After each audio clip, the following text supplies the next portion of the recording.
श्री कृष्ण दुर्वासा ऋषि को अपना कुलगुरु मानते थे। इसीलिए भगवान कृष्ण और देवी रुक्मिणी शादी के बाद दुर्वासा ऋषि के आश्रम पहुंचे।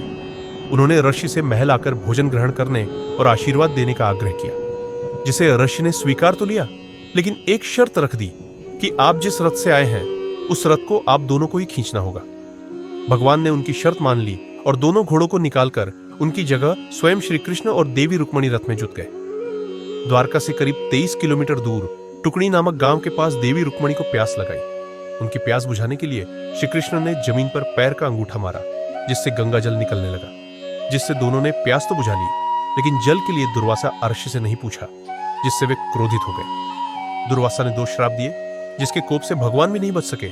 क्रोध में दुर्वासा ऋषि ने भगवान कृष्ण और देवी रुक्मिणी को 2 श्राप दिए। पहला श्राप था कि भगवान और देवी रुक्मिणी का 12 साल का वियोग होगा, और दूसरा श्राप दिया कि द्वारका की भूमि का पानी खारा हो जाएगा।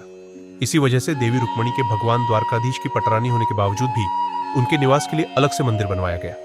फिर 12 साल की तपस्या के बाद रुक्मिणी वापस द्वारका आई। दुर्वासा ऋषि के श्राप के कारण यहां जल का दान किया जाता है। मान्यता है कि यहां प्रसाद के रूप में जल दान करने से भक्तों की 71 पीढ़ियों का तर्पण हो जाता है। इस कथा से हमें कई महत्वपूर्ण शिक्षाएं मिलती हैं। श्री कृष्ण द्वारा दुर्वासा ऋषि को कुलगुरु मानना यह दर्शाता है कि गुरु का आदर सदा सर्वोपरि है।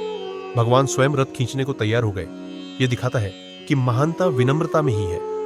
दुर्वासा ऋषि का क्रोध और उसके प्रभाव से हमें यह शिक्षा मिलती है कि क्रोध में दिए गए निर्णय और शब्द जीवन को प्रभावित कर सकते हैं। देवी रुक्मिणी का 12 वर्षों तक तप करना यह सिखाता है कि कठिन समय में भक्ति और धैर्य का सहारा लेना चाहिए। जलदान की परंपरा यह बताती है कि सेवा और दान से व्यक्ति न केवल स्वयं को बल्कि अपनी पीढ़ियों को भी लाभ पहुंचा सकता है।